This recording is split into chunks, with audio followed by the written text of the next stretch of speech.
Welcome to Nerd Movie Collection, where I attempt to watch every movie I own before I allow myself to buy a new one as part of a wager with my wife. Today I'm looking at The Three Worlds of Gulliver. The Three Worlds of Gulliver was released in 1960 and directed by Jack Schur, starring Kerwin Matthews and Joe Morrow. The story follows Dr. Lemuel Gulliver, who wants to go out in the world to make a name for himself, basically because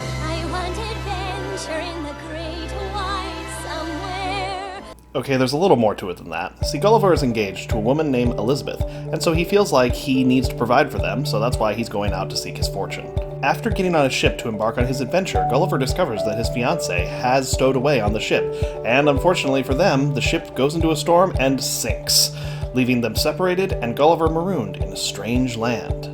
From this point on, we get to the real selling feature of this movie, in that Gulliver is marooned in a place where he is much larger than everyone there.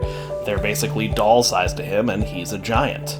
The rest of the movie is pretty much Gulliver trying to get the resources he needs and to work with the people he meets to get back on the ocean, to find Elizabeth and get back home. Eventually he does do one of those things, but then finds himself in another land, but this time he is a doll-sized and everyone else is a giant. Special effects expert Ray Harryhausen was brought on to do the effects, and he is probably the biggest name attached to this movie. Harryhausen used some of his vast array of effects in order to make people look bigger or smaller, and also to animate some of the animals that the people will be fighting using stop-motion animation. These effects are nothing special by today's standards, but back then they were a staple, and they have a charm to them that I rather enjoy. One thing I don't understand is one particular audio choice that they made in this movie. You see, whenever someone is portrayed as larger than everything else around them, they give it this weird, echoey sound effect. And I get what they're trying to do, but it's just distracting and it doesn't work very well.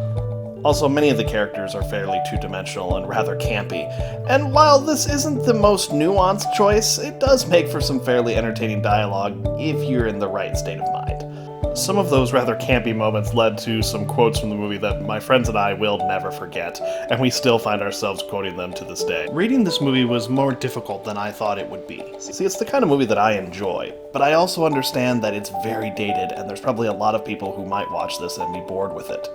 So, because of that, I'm going to give it a sleeping nerd. However, I will give it a Nerding Together award, which means if you're in the mood for some camp and you and some friends want to laugh at something, then you might have some fun with this. Alright, one movie down, 745 to go, and 98 minutes added to my total watch time. Thank you so much for watching, and I'll see you next time with 310 to Yuma. And remember, the bigger they are, the more room for treachery.